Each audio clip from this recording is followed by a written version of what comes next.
ករណីថ្មីមួយទៀតហើយអស់ពីអុកញ៉ាជាសរនចូលវគ្គដល់អុកញ៉ានួនអកម្ដងហើយខណៈដែលជនរងគ្រោះគឺជាស្ត្រីទុនខ្សោយម្នាក់បានសម្រេចដាក់ពាក្យប្តឹងទៅកាន់អុកញ៉ានួនអកដែលជាគ្រូបង្រៀនជោគជ័យទៅកាន់តុលាការខេត្តព្រៃវែងហើយពីបទរំលោភលើសេចក្តីទុកចិត្តក៏ដូចជាឆបោកលុយរាប់ម៉ឺនដុល្លារនិងចេញសាច់ស្អុយគ្មានសាច់ប្រាក់ឲ្យជនរងគ្រោះ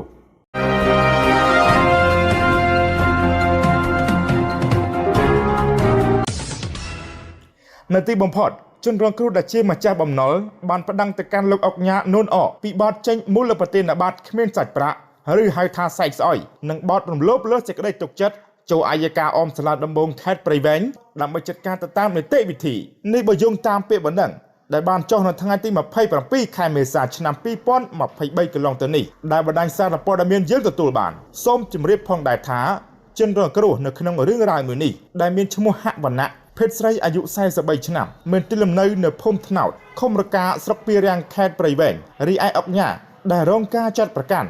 មានឈ្មោះថានួនអភេទប្រុសអាយុ40ឆ្នាំនៅភូមិញោសង្កាត់កណ្ដាលជុំក្រុងច្បារមនខេត្តកំពង់ស្ពឺមុខរបរជាគ្រូបង្រៀនជោគជ័យនិងជាអគ្គនាយកក្រុមហ៊ុនអចលនទ្រព្យហើយក៏ជាម្ចាស់រីសតកំពតឋានសួគ៌និងជាម្ចាស់គម្រោងផ្សារអាហារសមុទ្រខៀវ24ម៉ោងនៅមាត់ទន្លេក្រុងតាខ្មៅខេត្តកណ្ដាលផងដែរករណីនេះមុននឹងដាក់ពាក្យបណ្ដឹងជនរងគ្រោះបានធ្វើការទំនាក់ទំនងលែងបាននិងបានប្រកាសឲ្យទុកអសន្នវត្តឲ្យអុកញ៉ានួនអខាងលើនេះចូលខ្លួនមកដោះស្រាយជាបន្តប៉ុន្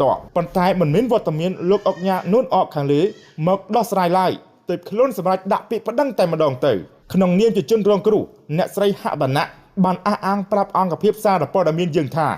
អុកញ៉ានួនអបានជំពាក់ប្រាក់ខ្លួនសរុបចំនួន$10,000នៅក្នុងរយៈពេលជាង3ឆ្នាំមកហើយដែលអុកញ៉ានួនអបានអូសបន្លាយពេលនិងសងប្រាក់ឲ្យមកខ្លួនបន្តិចបន្តួចប៉ុណ្ណោះរួចសុំដូរជាសាច់រហូតបច្ចុប្បន្នលោកអុកញ៉ានួនអនៅជំពាក់ជនរងគ្រោះប្រមាណជាង$30,000ទៀតនិងបន្សល់ទុកសាច់ស្អុយគ្មានសាច់ប្រាក់ចំនួន2សន្លឹកទៀតនៅនឹងអ្នកស្រីខណៈដែលតាក់ទងទៅគាត់លែងបានទៀតទៅហើយនោះលោកស្រីបានបន្តថាបច្ចុប្បន្នអុកញ៉ានួនអបានកិច្ចខ្លួននិងកិច្ចពីការទទួលខុសត្រូវទាំងស្រុងនៅក្នុងការទូទាត់បំណុលឲ្យមកអ្នកស្រីនោះបើតាមអ្នកស្រីហវណ្ណៈបានអារ៉ៃរ៉ាប់ប្រាប់ថា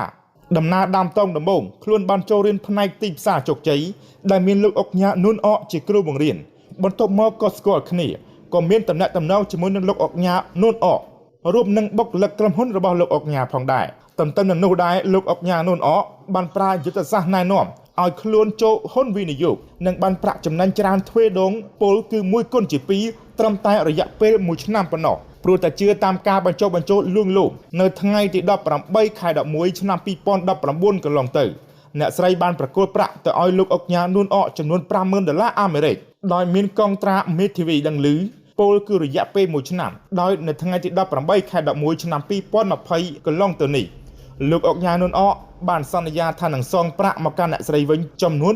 $10,000អាមេរិកលុះដល់ថ្ងៃកំណត់ស្រាប់តែលោកអុកញ៉ានួនអមិនព្រមសងដោយកិច្ចវេះរហូតមកដល់ពេលនេះបណ្ដាលឲ្យជនរងគ្រោះតាមស្កាត់ជួបអុកញ៉ានួនអនៅដីឡូកំពតឋានសួគ៌ជាច្រើនលើកជាច្រើនសារក្នុងនោះដែរភាគីលោកអុកញ៉ាបានសងប្រាក់បន្តិចបន្តួចប៉ុណ្ណោះម្ដងថ្ងៃនេះម្ដងថ្ងៃនោះមិនមានអ្វីជាដុំកំភួននៅឡើយជនរងគ្រោះបានបន្តថាក្រោយមកទៀតលោកអុកញ៉ានួនអបានចេញមូលប្រតិបត្តិគ្មានសាច់ប្រាក់ដែលហៅថាសាច់ស្អុយនោះឲ្យមកខ្លួនជាបន្តបន្ទាប់ដូចជាការបរិច្ឆេទឲ្យបើកប្រាក់នៅថ្ងៃទី30ខែ7ឆ្នាំ2022កន្លងទៅចំនួន$20,000ចំនួន1សន្លឹកដាក់ការបរិច្ឆេទបើកប្រាក់នៅថ្ងៃទី30ខែ8ឆ្នាំ2022កន្លងទៅចំនួន$26,000អាមេរិកចំនួន1សន្លឹកទៀតលុះដល់ថ្ងៃកំណត់ចូលបើកប្រាក់មិនបានលោកអុកញ៉ាបានលួងលោមនឹងហៅមកសម្របសម្រួលគ្នាដោយសងប្រាក់មួយចំនួននិងសុំបដូរសាច់ថ្មីចំនួន2សន្លឹកថែមទៀតលើកទី1ដាក់ការបរិច្ឆេទឲ្យបើកប្រាក់នៅថ្ងៃទី25ខែ9ឆ្នាំ2022ចំនួន$20,000ទី2ដាក់ការបរិច្ឆេទបើកប្រាក់នៅថ្ងៃទី30ខែ10ឆ្នាំ2022ចំនួន$26,000អាមេរិកជនរងគ្រោះបានបញ្ជាក់ថែមទៀតថាការបដូរសាច់ប្រាក់នេះគឺច្រើនលើកច្រើនសារមកហើយមិនមែនតែត្រឹមសាច់4សន្លឹកនេះទេតែតិនទៅនឹងរឿងនេះដែរអ្នកស្រីហវណ្ណៈថាខ្លួនអស់ការអត់ធ្មត់តទៅទៀតហើយព្រោះកាន់សាច់ចូលបើកលុយនៅធនាគារមិនដែលបានលុយសោះអ្នកស្រីហវណ្ណៈបានបញ្ជាក់ថែមទៀតថានៅអំឡុងដើមខែមេសាឆ្នាំ2023នេះអ្នកស្រីបានទៅបើកប្រាក់នៅធនាគារក្នុងស្រុកពីរាំងខេត្តព្រៃវែងម្ដងទៀត ដោយខាងធនាគារស្រុកពីរាំងបានប្រាប់មកវិញថាសាច់នោះគ្មានសាច់ប្រាក់ទាំងពីរសន្លឹកតែម្ដងដោយក្នុងមួយសន្លឹកត្រូវហួសសុពលភាពខណៈមួយសន្លឹកទៀតបានបញ្ជាក់ថាគ្មានសាច់ប្រាក់ឬហៅថាសាច់ស្អុយបន្ទាប់ពីបើកប្រាក់មិនបានច្រើនលើកហើយនោះជនរងគ្រោះក៏បានប្រកាសទុកអសន្នវត្តចុងក្រោយមកកាន់លោកអុកញ៉ានូនអឲ្យចូលខ្លួនមកដោះស្រាយនិងទូទាត់បំណុលមិនឲ្យលើសពីថ្ងៃទី24ខែមេសាឆ្នាំ2023នេះលោកផុតអសន្នវត្តទៅហើយនៅតែមិនមានដំណោះស្រាយតទៅទៀតនោះទើបអ្នកស្រីហវណ្ណៈសម្រាប់ប្តឹងលោកអុកញ៉ានូនអនេះតែម្ដងទៅនៅក្នុងបណ្ដឹងនោះអ្នកស្រីបានសំណូមពរចំនួន3ចំណុចដូចខាងក្រោមទី1សូមឲ្យព្រះរាជអាជ្ញាធ្វើការចាត់ប្រកាន់មកអុកញ៉ានូនអតាមនីតិវិធីទី2សូមទារប្រាក់ដើមចំនួន$50,000ទី3សូមទារសំណងជំងឺចិត្តចំនួន40លានរៀលផងដែររាល់ការអះអាងនេះដែរនៅព្រឹកថ្ងៃទី29ខែមេសាឆ្នាំ2023នេះអង្គភាពនេសាទព័ត៌មានយើងបានព្យាយាមសុំការបកស្រាយពីសំណាក់លោកអុកញ៉ានូនអក៏ប៉ុន្តែទូរស័ព្ទរបស់លោកមិនអាចទំនាក់ទំនងបាននៅឡើយបើតាមលោកស្រីហវណ្ណៈ